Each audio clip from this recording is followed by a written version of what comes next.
How's everyone this morning? Last day? Wish it weren't over or ready to go? Both, right?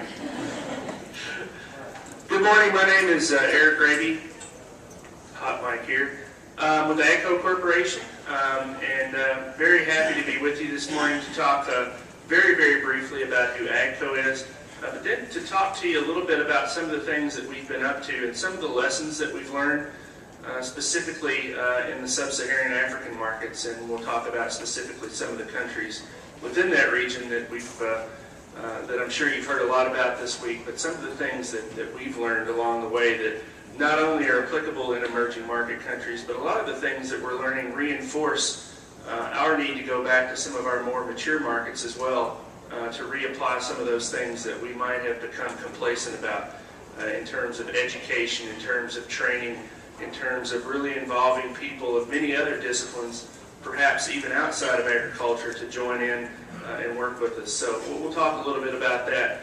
And then also at the end, I want to set aside some time too for questions and answers, and not that I have all the answers and you can only have questions. I would welcome your observations as well. So we'll have a little bit of time at the end for us to have a little communication with each other. So let's get into it. First of all, I'll tell you just a little bit about AGCO. A lot of people say, AGCO, who are you? We're probably best known by one of our more famous brands, which is Massey Ferguson. We purchased Massey Ferguson in 1994. It continues to be the world's leading seller of tractors. We're in 147 countries and been in the African markets for quite some time. So for those of you who've been down in that area or been down in the South American markets, certainly you've seen that brand. But just to give you a split out of what does our business look like from a global standpoint, we basically have 4 global regions. We have North America, South America, Europe, Africa, Middle East, and also Asia Pacific countries. And as you can see, the Africa, Middle East part, Europe, Africa, Middle East, comprises 51% of our volume. We are an American company. We're based actually here in Atlanta, New York Stock Exchange listed company, but the majority of our business comes from outside of the United States, actually outside of North America. So very, very dependent on many, many markets around the world. But we have a full range of products, leading brands, like I said, a lot of markets. Right now we're just a little over 3,100 dealers, 147 countries around the world. Employment right now is just above 21,000 at our different sites around the world. So again, if you've been outside of the United States, outside of North America, the likelihood that you've heard of one of our brands is much higher than it is if you've only been in the United States. The brands that we have, and we've been a company that started in 1991 as a leveraged buyout of an old tractor company in the United States, Alice Chalmers, and our revenue at that point was $200 million. Last year we closed 2012 with $10 billion worth of sales. So quite an opportunity that just seems to grow and grow and grow. Part of that growth has come from acquisition. Part of that's been organic growth. We've had just a little over 25 acquisitions in our 23-year history. A lot of the brands, for those of you who've been in different markets around the world, certainly you've heard of some of those brands. Some of those remain. Some of those have gone away. But we really focus on categorizing our business into 5 major core brand sectors. The first one is Challenger. We purchased Caterpillar's Ag Division in its totality in 2002, which included production facilities and also the design of the track tractor. Fendt, really a premium product made in Germany, very significant market share predominantly in Western Europe. GSI, that was one of our most recent acquisitions, and really one that took us from being specifically a machinery provider to now getting into agriculture solutions. Because GSI is one of the world's largest makers of grain storage and conditioning, but also protein systems. So animal feeding systems for poultry, animal feeding systems for hog operations. So really a good acquisition for us. As I said earlier, Massey Ferguson, one of the most widely known tractor brands in the world. And then finally, Valtra. Valtra was an acquisition that we made in 2004 And basically its strength is in two very different areas. One is in the Nordic countries, in Northern Europe, Finland, Norway, Denmark, but it also is one of the market leaders in South America. In Brazil, for instance, with the Massey Ferguson and the Valtra brands together, we have just over 50% total ag machinery market share in the Brazilian market. So very significant market for us and very important. So again, with that, we have a lot of different products. Certainly tractors is one of the first and foremost, but we also have all the other tools: seeding and tillage, crop care for the application of pesticides, herbicides, commercial fertilizer. But like I said, again, really starting to get into different areas in terms of infrastructure on protein production, and also one of the biggest areas that we're seeing growth in is, especially in food security, is lowering post-harvest loss, maximizing the yields, and the yields don't all happen in the field. A lot of the post-harvest loss that gets dropped along the way not only hurts from a food security standpoint, it also hurts from a profit standpoint in helping us create the rural wealth that we'll talk about in a few minutes here. So a very, very comprehensive product line. And basically, going back to talking about, we really don't want to be seen as solely a provider or a seller of ag machinery or even ag infrastructure. It comes down to the solutions that we provide, and it comes down to the relationships that we can create. We don't go into countries to go and leave. We kind of go forever because we have to have the relationships. We want to have the after-sales support. It's easy to do cash and carry business, but it's not very, it doesn't last very long, because the last thing we want to see is a huge amount of capital investment or capital companies going into emerging markets and making money available for tractor purchases, but then for some reason it will happen, no matter who's making the tractor, you'll need a filter, or you'll have a failure of some sort that needs to be resolved. And if we don't have parts and service on hand to take care of that, then that investment really has not been utilized. So it's very important for us to look at the whole solution in different markets around the world, all the way from enterprise planning, field preparation, the whole cycle, if you will. And especially when we get to the end, we don't want to do all the work and the planning and then get to the end and say, oh, we've got 40% post-harvest loss, or we've had a mold problem, or we've had infestation, or we've had alpha-toxin issues that we need to take care of. All those different things that we do in the cycle need to be looked at specifically, regardless of the market. Just some different things on the technology side. It's actually the technology that we have in our farm equipment today certainly, I would say, rivals that of not only your automobile, but certainly a lot of aviation equipment out there in terms of our ability to automatically guide machines to really track what is their additional as far as capacity to the operation. So truly amazing amount of technology that we have. The key is that we look at emerging markets, and regardless whether it's in a sub-Saharan African country or if we look in other areas like India, technology can come in many forms. So it's up to us to not only say we're here to promote technology, but we're here to promote the appropriate technology. We'll talk about in just a minute from an African standpoint, some of the countries we look at today, going from manual labor to the very lowest specification tractor that we have is a very big step in terms of technology, but we need to remember that we have introduced technology. It doesn't have auto guide on it, for instance, or it doesn't have other GPS components, but it is technology, so we need to make sure that we're looking at it in that way. Just some other things to give you an example of some of the things that we work on. We have now what we call Guide Connect. And basically, this is two tractors running in the field with only one operator. And what this does is this tractor follows this tractor's every move, but we only do it with one operator.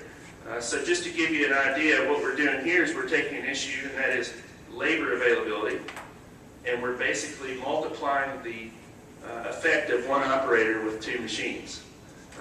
So it's, I actually, the first time we went, I rode in this tractor. That I didn't get to drive it. I was then trusting one of my German colleagues to take us around. And it worked, especially the stopping part's the most scary, because you're behind and he's going along and all of a sudden he stops, you're like, oh, this is going to work, right? And it did. So anyway, just some really interesting and exciting technologies that are coming along as we all look to that 2050, you know, the population, the food security. What are the things that we have to do to get more with less, or more with just the same? You know, that's going to be a challenge, and then more with less is going to be an even larger challenge. So just some of the technologies that we're using.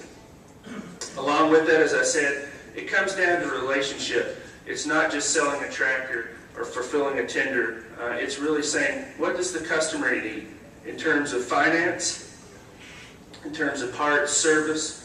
Two big areas that we have from an external standpoint: AGCO Academy for training operators, for training those people who are going to be our service technicians, who are going to be service technicians for dealers, salespeople, really bringing in academia from agronomy, from business standpoint, and really utilizing the resources that we have to try to get education out there, because certainly when we are participating actively and showing the benefits of our technology and how it works with other practices within agriculture, there's much more to be gained, and it's much more sustainable as well.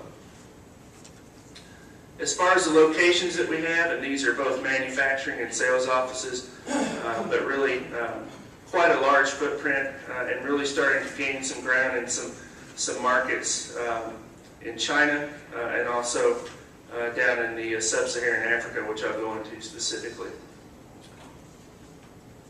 So, talk a little bit about AGCO, but we're all here to talk about one of the challenges. That's not wireless. I'll hold it back here so it's not too growly. But the challenge is certainly people must eat, and I think that's one of the things, or one of the benefits, if you will, of us being in agriculture, that we don't tout enough, that we don't market enough. When we're talking to prospective employees, or we're talking to the media, is really being proud of who we are, and really standing up and saying agriculture has got so many benefits. We've all heard the adage that there's two things in life that are certain, you know, death and taxes. Well, eating should be in there as well. It has to be in there. And I think that's one of the things, one of the challenges, is that we need to communicate to those people coming through the educational system now, those younger people, as our colleagues in 4-H talk about, really addressing the youth. And I think we have to do it consistently, we have to do it uniformly, and we have to do it together, because in the end we're all going to benefit from that. So I'm not going to go into, I just got here this morning, but I'll bet you have seen this before this week. I'll almost bet. But basically, as we talked about, food security, certainly an issue now, will continue to be a bigger and bigger and bigger issue, no doubt. So we have a growing demand, but there's also growing wealth to pay for that food as well. What does that mean? Well, it means a lot of things, but I think one of the most important things is we can't expect just to grow more maize. We can't expect to grow more rice. We can't expect to grow more cassava. It has to be a combination of crops, a combination of different foodstuffs that are out there. And it's not just grain, and it's not just livestock, but it's going to be a combination. Citrus fruit. So it's really going to have to become the global marketplace, being able to openly, freely, and consistently trade with one another. And as we start to increase the rural wealth in all the different areas, and you can see, sorry, it's a little hard to see, but the annual percentage change in real GDP growth. So basically, in this case, green is kind of static, okay? This means that our GDP in the United States, for instance, it's 0 to 3%, pretty static, okay? But if you look at some of these darker colors, we're seeing 10% or more growth in the GDP on an annual basis. So you look at especially all the sub-Saharan African countries. If you look again over in China and in India, there's more and more money being created. Some of that's surely due to urbanization, but a large portion of that is also due to better market conditions, better access to markets, especially from those rural perspectives. So we need to be able to recognize that as we talk about food security, it's not only the quantity, it's the quality of that food that's going to be very important. Okay? Now let's talk a little bit about Africa specifically, and what are some of the things that we as AGCO are doing in that market.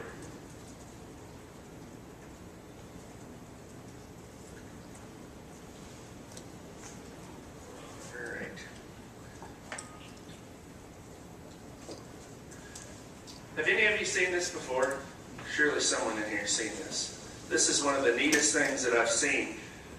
This is the African continent, and someone has taken the time and the patience, and they have crammed in all these other countries to show what the actual scope and size of the African continent is. So you've got China down here, you've got Japan, the United States. I won't go into all those, but basically what that is telling us is that the African continent is huge. It's huge. And it's not all desert, it's not all jungle. It's a lot of everything. Much more diverse from a environmental standpoint than probably many other continents, probably than most other continents in the world. So all the way from semi-arid to certainly very arid to subtropical, all the way down to, I mean, if you've ever been in South Africa before, out in the middle of a cornfield, a maize field, if you didn't know, you feel like you're in Nebraska. I've been down there, and it's the mix of soil types and the mix of climates. It certainly puts Africa in a super position going forward. So we have to recognize that. The other thing people have to recognize is that Africa is not a country. So many people say, well, I've been to the African country before. Which of the 57 or 54 have you been to? Two numbers, but certainly an area of opportunity. But one we as AGCO have participated in, but historically our participation has been here, and basically through distributors, selling Massey Ferguson product, and here in South Africa. Okay, that's and predominantly, if you look at a lot of the other participants in the market, that's where we've concentrated. So we look at this area just like a lot of different industries and a lot of people are looking at now, as really becoming what I would call the breadbasket of the African continent, the sub-Saharan area. Conditions are right. Certainly the number of acres, hectares is suitable, so it's going to be a tremendous, tremendous opportunity. To give you an idea of the land available as we see it now, there's approximately 970 million hectares of what we would call or under-cultivated cropland. So it's potentially available. It's not in production today, but could be put into production fairly quickly. And we look at Latin America. Latin America has roughly about a third, and it's made up of those countries that certainly that you would know and appreciate from South America. But take a look down here, just in sub-Saharan Africa. Look at the amount of available cropland that's down there. And this is cropland that can be both, and should be both, commercially viable, but it also should be, from a smallholder standpoint, one of those areas that they look at and say, I need to grow my operation, or I'm going to use some more appropriate technology. And working those two together is going to be critical. But the amount to say, today in the world, how much land do we have available? The majority of it's right there, and the conditions are right.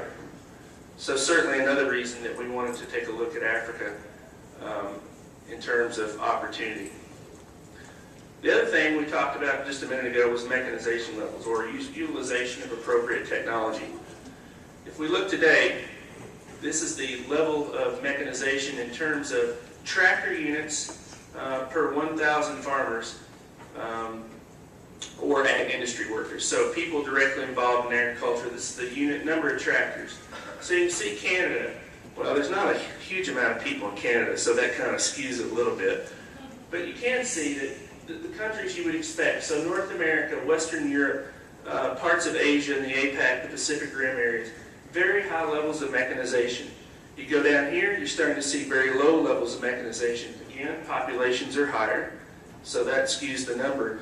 But in reality, we do know for a fact that there are lower levels of mechanization. What can we do to help that? What appropriate technology do we use?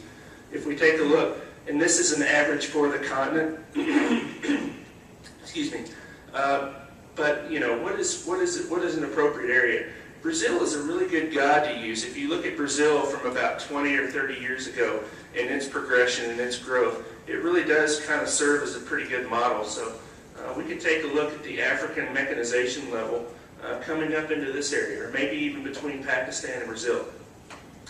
The net effect is there is a tremendous amount of opportunity for higher levels of mechanization, both from the smallholder standpoint, going from manual labor, hand tools, animal power, to a basic tractor. And then also looking at commercial farms. How do we take those operations up to higher levels for increased productivity?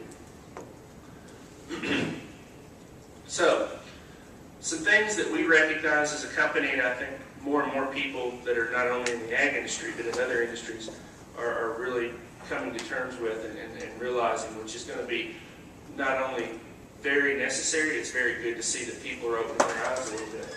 And it's that Africa can not only feed itself, unless something goes tremendously haywire, and that's a U.S. term for bad, it will be a net exporter of food. There's absolutely no reason that it won't be a net exporter of food. No reason whatsoever. But it is going to come down to infrastructure and being able to get those 54 or 57 different countries on that continent to, first of all, work a little more cohesively together than they do, to partner up when and where necessary, to create the infrastructure I talked about just a second ago, to be able to get those products not only to other countries within the continent on a consistent basis, but then start to look at building those yields up, being able to get those crops to marketplaces that they aren't able to get to today, and creating the rural wealth. Then we get the flywheel effect. They say, well, the more crops I grow, the more money I make, and the more land I'll get, and the more crops I'll grow. And it's a vicious but a very good cycle. This one, again, very clear.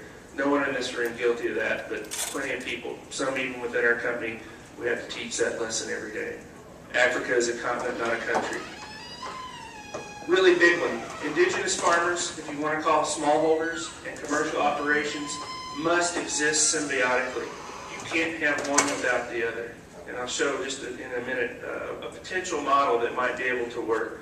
They really need to be able to work together for that sustainability to move upward. Sustainability serves our environment, as we all know, but it has to serve our business as well. We have to be able to consistently show the investments that we're making in sustainability are providing returns not only to the impact of the environment, the output of the food that we're able to produce, our ability to get it to market, but it has to do that year on year to really be sustainable and viable. One big thing that I tell other companies too, and I mentioned it earlier, is when we go into a market, we go forever. You have to live in these markets. You can't just visit. So if you want to participate, you can't just parachute in and say, okay, we want to sell you some tractors or we want to build some grain bins. You have to make investment. It's bricks and mortar in a lot of cases. It's education. It takes time. It takes money. It takes people. But there is absolutely no reason that companies shouldn't look at those markets, especially a lot of the sub-Saharan markets, and say, that is a market that is well worth the investment. But you have to, again, you have to be there. You have to live there, not just visit. And the other is conversation without action is pointless. We have lots of discussions. Dialogue is very good. Dialogue is absolutely necessary. But dialogue should always lead to something. It should lead to an action. It should lead to an execution of something. It should lead to an agreement that people say, okay, we understand this is what we want to do. And then we go do it. Because, talk is good, but talk is cheap. We have to show what we're willing and able to do, even if it's starting off small and building on and on and on, because we don't want to be in a situation in 10 years from now that one of two things has happened. Number one is we don't want things not to happen. So that's really paralysis by analysis. We keep talking about it, we keep looking at it, but we're not doing it. The other is getting a little bit too fast, and that is we've secured capital investment and we've gone into a market because today that seemed like a good idea. We've got to find somewhere in the middle there and say, where do we take the investment that we have, even if it starts off slow and builds up, and then really move that forward. So again, with any market, it doesn't matter that it's sub-Saharan Africa, it doesn't matter if it were the DRC or if it were Denmark. What it matters is that we're using common sense business approaches to really looking at long-standing opportunities in those marketplaces. So, what are some of the specific things that we've done, and what are some of those lessons learned? Well, one of those was we did start with dialogue. We hosted our first Africa Summit in Berlin, which I know Berlin is not quite on the African continent, but it was a really good place for us to bring together a lot of academia, a lot of political power from not only Western Europe, but also from Africa. We hosted our second one in Berlin this past February. The next one we will have will be in Africa, so we're going to kind of do it on a rotating basis. But really, was kind of the impetus for us to go faster, but not too fast, but really putting together a direct, quantifiable, executable plan for the African continent, the countries contained in that continent. So, the first thing we did is we established what we call our future farm in Zambia. And I have a video here in just a minute that I'll show you on that. But really gave us the opportunity to put into practice a lot of the things that we think are important, and that's training. It's being able to demonstrate our equipment on the ground. It's being able to show people how to repair, how to maintain that equipment. It gives us a platform to bring in academia. It gives us a platform to bring in prospective employees. It gives us a platform to do lots of things. In fact, we're working with 4-H now on providing a portion of that land for them to have their meetings on, grow crops for their school. So really, small, but we think very significant step forward with really having, it's the bricks and mortar, if you will, to really facilitate engagement with those communities and engagement with those customers. The next thing that we did as part of that was the Technology Training Center that's located on the farm. And that currently sits in a previous building. The farm that we purchased was an old distribution farm that was owned by Tesco. It's actually in Zambia. It takes about 15 minutes from the Lusaka airport to get over to the farm. But we're using a lot of the old facilities that were on there now for training. But we've got the blueprints and the architectural drawings done, and we're going to be moving forward with putting a new training center. Again, part of the time that training center will be used for our purposes, and that is training our dealers, mechanics, training our own people on products, but the other time we'll be working with other input manufacturers. So we have a very close relationship with Bayer Crop Science, with Monsanto, with other companies on the input side, and they'll also use that facility as well. And as I said, other organizations like 4-H will be using that for their activities. And what we'd like to do over time is we'd like to replicate that. So we're looking at a few other countries now to replicate that, but it's going to probably be about another year before we get everything completely done, and then we can stand back and say, okay, let's do a quick review. What did we learn? What went right? What went wrong? How do we change that? And really come up with a standard. So we're pretty close to being at that point. We also started a joint venture in Algeria and Constantine on the production of tractors. We had always been importing product into that market, and I talked about living in a market. Well, from a tractor manufacturer standpoint, living in that market means making tractors in that market. And yes, Algeria is way up here, but it is closer than Brazil, and it is closer than China, and it represents, again, our first foray or our first footprint on the continent. And what we're doing at this point is we're taking tractors from the Brazilian facility, Massey Ferguson tractors from our Brazilian facility in Canoas, which is close to Porto Alegre. We're bringing those in knockdown containers, and we're doing assembly. But over the course of time, we will be localizing some of those components on those tractors to around the 30 to 40% level moving ahead. The other thing that we did is we just finished opening, and that actually took place in February as well, a brand new parts warehouse in Johannesburg. It's at the Kempton Industrial Park right next to Tambo Airport. So if you're flying, next time you're flying into Johannesburg to depending on if you're right or left the airplane. If you look down, right before you touch down, you'll see a big building that says Massey Ferguson on top. And that's where our new parts warehouse is. And then also in March, we opened our new sales office in Cape Town. So again, in the course of 18 months, if you will, from the start of our first Berlin Summit to today, we have 1, 2, 3, 4 places, physical places within that continent now that we didn't have before. So this is an example of living in that market.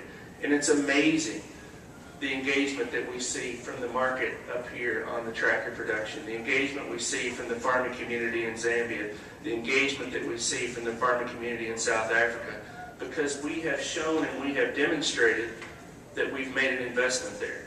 We are there to be there. We're not there to parachute in and then leave. So again, that very valuable lesson that we really can apply to other markets that historically we might have said, well, we'll serve that market out of this market, or we'll take care of those customers from this facility.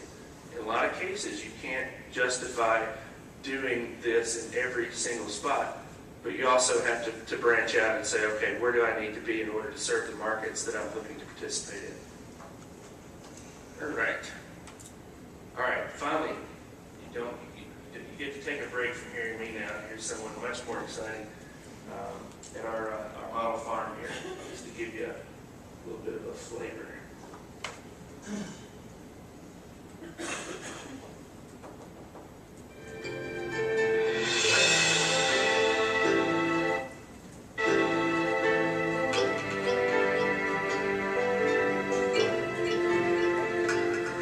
AGCO Zambia is bringing in solutions. AGCO is looking to provide a range of solutions in the agricultural industries.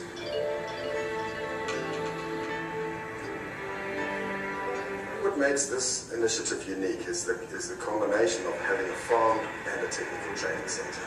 Bringing them together in partnership with a number of other companies, we're able to offer a wider range of training, whether it's technical or whether it's agronomy. The training is very hands-on. A lot of people will benefit from this, the commercial farming sector, where they require high-tech solutions. And also the small and emerging scale farmers will benefit.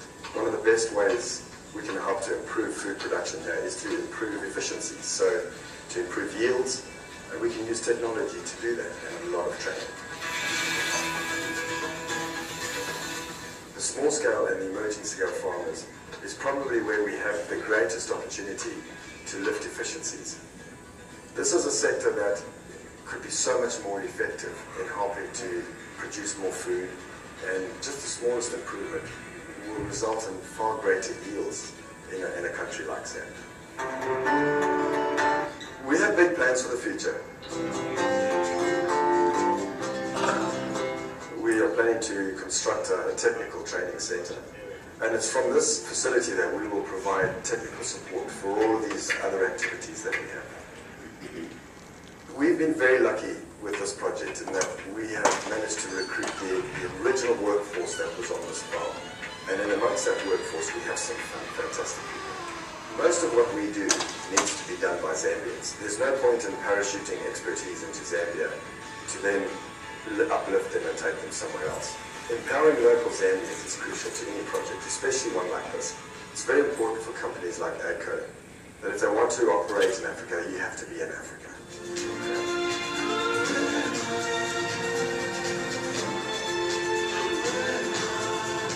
I'm very optimistic about this project here in Zambia, and we're already seeing immediate results, and that's what we were hoping for. And I look forward to this project. It's going to be hugely exciting, and it's going to mean a lot of great things to a lot of wonderful people.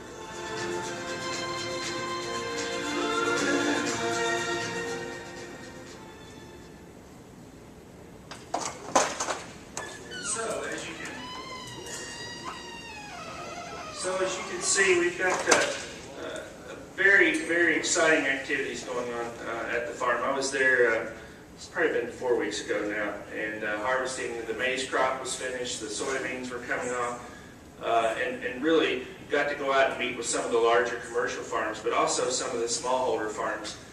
And I think, again, we talk about using the local people to grow, organically grow the food, not organically grow the food, but organically within the country, grow the ability to feed themselves. Because again, we talk about sustainability. We don't want what we're doing now to be temporary. We want it to be permanent. So it really is absolutely critical that we engage the people there locally.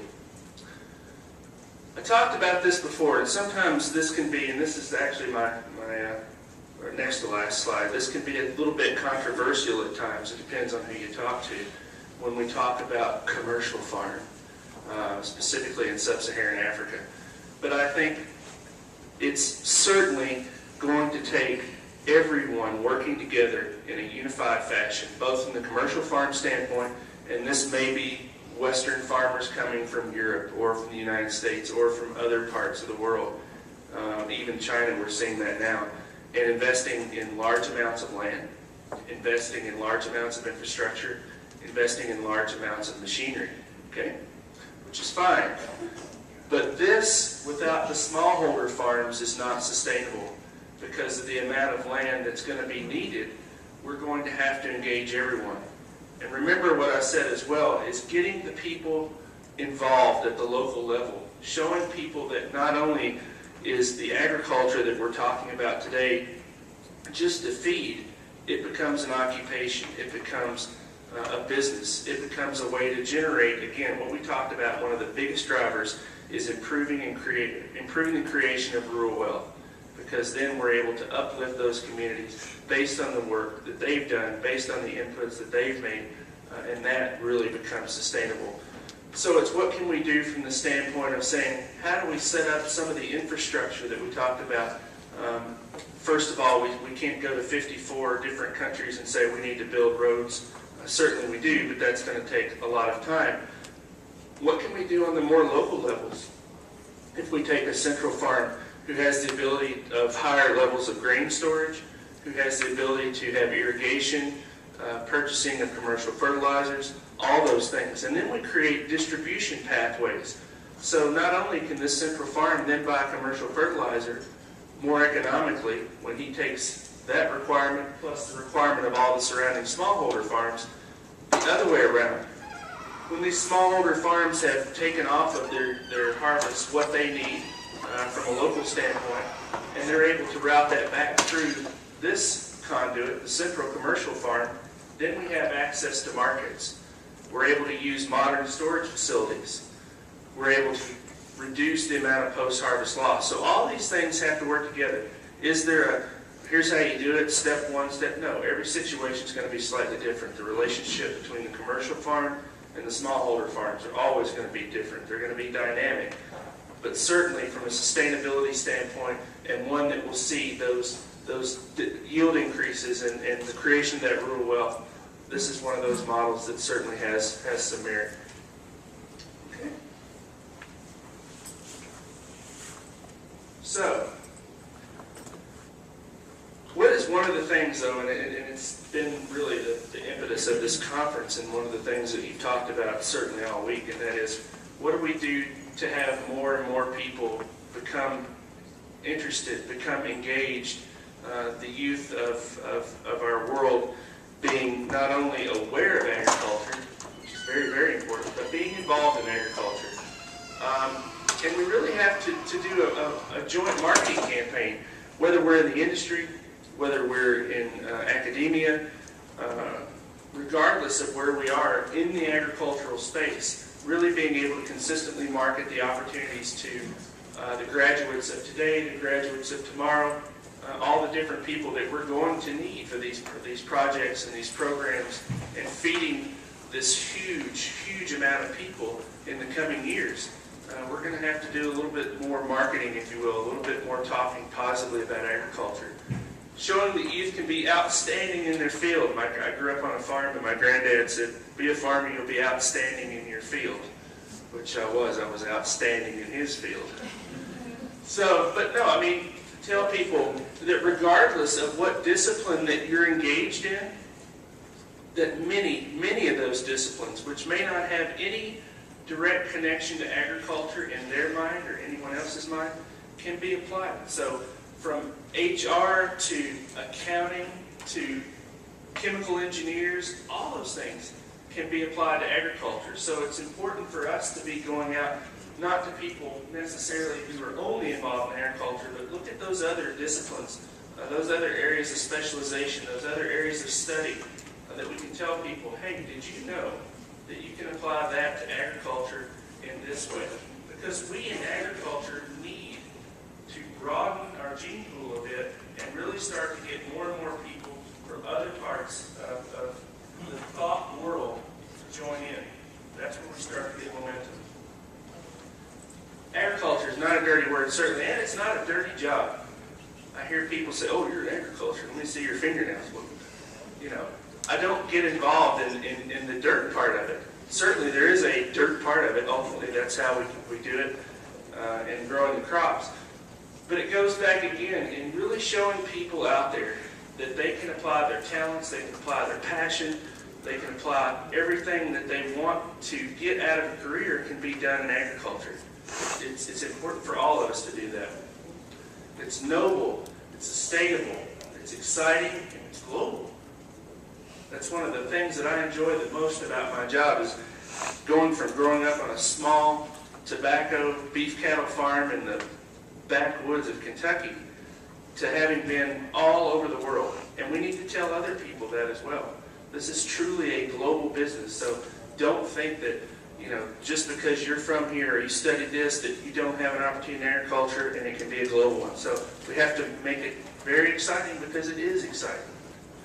So even with sporadic economy, variable employment levels, people, as I said before, death, taxes, and eating. You can add other things, but for our conversation, eating is very important.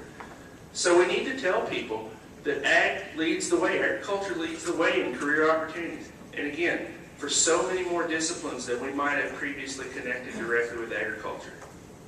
So our challenge, all of us in this room, regardless of how you engage in agriculture, what particular position you are, where you live, it's all up to us to engage effectively and consistently with our youth at every possible opportunity, today and tomorrow. This is not a, we'll get it, we'll you know, this is our goal. This is ongoing. This is ongoing. We have to market agriculture. It feeds physically. It fulfills mentally from a career standpoint. And it's certainly got a future. And that's what we need to tell people is regardless of what you like to do, where you are, agriculture is a place. And it's going to take all of us working together, using the experiences that we've seen elsewhere, and starting to broaden our horizons. So, with that, that's all I have. Are there any questions or comments? And I'll be around for a little while afterwards. So, yes, sir. Well, first, I would like to invite you to the IFAMA program next year in Cape Town, but especially to come and exhibit your tractors there. We will have an exhibit space there, and for me, the closest thing to a Formula One racer is a nice red tractor. So please follow that. Good. Question. The video spoke about empowering the locals. What I want to ask you, what's the best way? By giving them permanent employment, exactly like you did on the farm, integrating them as a workforce with all the benefits that go with that, or rather focusing on small farmer development and these contract outreach schemes and so on. Yeah. Or do you have to do both? And what would they prefer? The locals, where would they see themselves? I think it's both. In the case of the farm, those people were living on the farm. I think we have just a little over 200 people that lived on the farm who were previously employed by the company that owned it before that actually was a supplier to Tesco that went bankrupt, and they were bringing table grapes in and distributing those. So those people really were more than happy to work there. But going back to your other point, how do you engage people? You know, for one thing, working for a paycheck or doing a 9-to-5 job versus saying, okay, I'm invested in this from my time, but I'm also invested in this from another way, and that comes down to Can we look at some type of sharecropper schemes? Can we look at the, absolutely. I think we're going to have to get a little bit better of living there for a while to see how this part of it goes. But we've already engaged with quite a few of the commercial farms, and really, it's us doing much more listening than talking, and saying what are the things that are of interest to you, what are the things that are off the table. And we talked to commercial farm, the ZRC, Zambezi Ranching and Cropping. He's got, I think he's got 33,000 hectares right now under cultivation, right next to our farm there. And our farm is, this is Zambezi Ranching and Cropping. The head of that is ours, so we're much, much smaller. But it's saying, what are the things that you as a commercial farm, what keeps you up at night? Because his yields are, in the course of just 3 years, he's more than quadrupled the yields. Even still today with no use of commercial fertilizer, none. So it's been planting practices and cultivation, and really being able to use large machinery to have more land on a more timely basis. So really not a lot of, other than mechanization, not a lot of input changes. But what are the things that keeps him up? The surrounding farmers, does he have the infrastructure that he needs to help cash flow? So when he builds a grain silo, and he says, well, I built this silo and I'm only going to use 75% of it, can he then go out to the other smallholders around and say, for a portion of your crop, or for this amount of money that we'll contract on a yearly basis, I will buy the grain from you, or I'll store the grain for you. And it comes down to being very transparent with one another. What are the expectations of the smallholder? What are the expectations of the commercial farmer? And then again, finding symbiotic. This can't be a one-way deal where one group benefits over the other. There's got to be give and take, because whether the commercial farm benefits or the smallholder benefits, but not the other, that won't last long. So that's the important thing, is finding that balance. From the standpoint, when I say it won't last long, when we talk about building infrastructure, it then says, how long will that smallholder be a smallholder? What do we do to engage that smallholder to become what we call a medium-sized enterprise? To be a little bit more commercial on their own, to have more land, to buy 2 tractors or to buy a bigger tractor. So what's the expansion of that smallholder, getting them up to a different level? I think over the course of time, the smallholder will naturally get larger. And you'll see urbanization continue in those countries like you see in other markets, and agriculture will become a little bit different than we see it today. It'll be like some of the more mature markets. But again, this is going to take some time. Yes? Thank you for the I'm from Ghana. Oh, yeah. I'm Charles from Ghana. Looking at your presentation, I could see that you have your presence in the northern part of Africa and then the southern part of Africa. And also, you've not been in Africa for that long. I don't know your plans for the future. But what I'm curious about is, do you have any plans of making your presence known in the middle, the western part of Africa and in the eastern part, like Ghana? Yeah, I want to be a good ambassador of my country. Do you have any plans of coming to assist our farmers? Because we have a good arable land for rice and other grains that people are aggressive, they are enthusiastic going to crop production. But then the problem that they face is post-harvest losses. So if you can come in and assist us by way of storing facilities, we'll be very appreciative of that. I don't know whether you have plans on that. Yes, I knew you were going to bring up Ghana. Obviously, one of the most progressive countries in Africa. Certainly good growing conditions, a good workforce, but one of the most important things, a very stable and strong government. I've had the opportunity to meet with the Minister of Economy at a meeting in Washington. This has been about a year ago. Very impressed by her, very impressed of the government there. So certainly we are not going to limit ourselves to the countries that you saw on that map. I think it's most likely that we will look to replicate the model farm, the future farm scenario in other countries, and then start to look strategically. Okay, you've got one here in Zambia. Go over here, you've got Ghana, Burkina Faso, and you've got, we look at all the different areas and how do we service that, because ultimately, from a commercial standpoint too, we want to use that training facility to train mechanics and train salespeople and things like that. So we'll be looking at how do we draw people from the other countries into those locations. But certainly, infrastructure, as you talked about, grain storage is one of the probably most immediate areas in which we can add value. And again, today, if we just took the post-harvest loss from, let's say, in some cases it's 40%, and cut that in half, I mean, that's an immediate 20% bump in yield. And we didn't change anything. All we did is we're putting it in a container.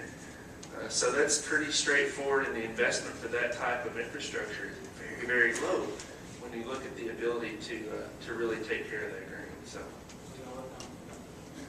thank you. Charles, you've got it, right? I don't work for AGCO, but I will tell you, Charles, AGCO is very active in Ghana. They have a really strong focus on developing the country commercially, and also a big commitment to training. It's just, I think it's a timing issue in Ghana, and essentially there has to be a calibration. I think from an international, from an equipment manufacturer's perspective, there's got to be a bit of, with a distribution network, kind of a calibration where you can't just put all your eggs in one basket if the industry isn't mature enough to basically justify the upfront cost. It's very expensive to have an inventory to build, so what you kind of got to do is you got to calibrate this in. I think in Zambia, you're sort of now calibrating into the Zambian context, the inventory, the system of repair and servicing and spare parts and all of those logistics chains. And those are the kinds of questions now we're discussing with respect to AGCO in Ghana, because we're a commercial farm in Ghana that's at an early stage, but we're anticipating, equipment needs, storage needs, generators. I mean, and AGCO has so many brands and so many different solutions that it's essentially a timing issue, I think, as much as anything, having the demand kind of build up in the country that then justifies the investment. And I think it's the same for the equipment manufacturers as it is for irrigation companies or crop protection companies or anybody kind of along the value chain. So at any rate, I'm a big fan of Nuruddin is great, and you've got a great team in Dumas, and I'm really impressed with your focus on Thank you. Yeah, it's a lot of work, and I've kept you all way past the closing time, which is fun, though. Yeah, we're a little late, but that's fine. Oh, I got people. Are you waving, or you want to? Thank you for that, though. But you're right, it is a calibration. I mean, we don't want to go out and try to boil the ocean right away. We've got to build up a little bit of heat and a little bit of steam in centralized locations. And I think if we take Zambia, for instance, it was just a great opportunity for us to start somewhere and put down roots and say, okay, let's get this one right, and then let's start to replicate that elsewhere. But I won't forget Charles from Ghana. Thank you. My name is Sarah from Uganda. I'm very excited by your talk, and if you could just flash, if you could just flash your atomic farm model again.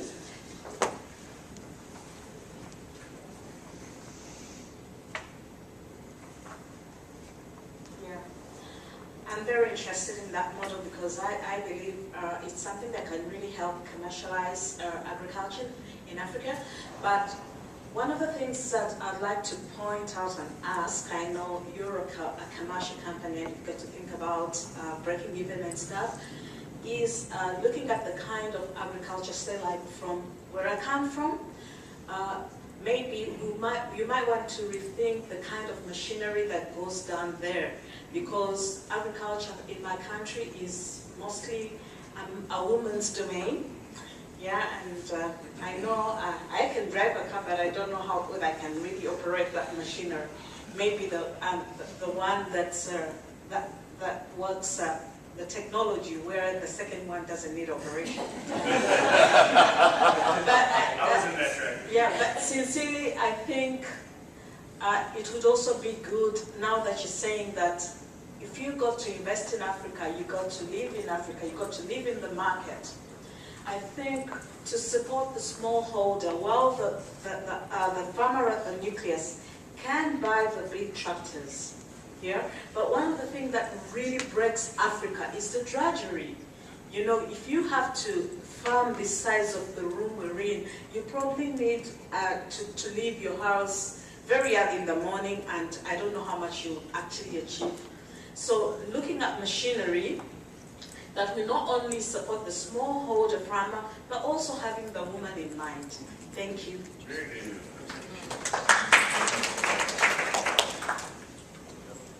Have time for one more? Oh, absolutely. I'm not going anywhere. Yeah. I'm taking right off from your question. I've been involved in examining different costs of production systems involving farm labor versus mechanization.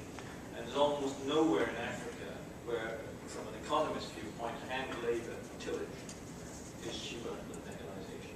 The problem is organizing the delivery of those systems into a smallholder situation.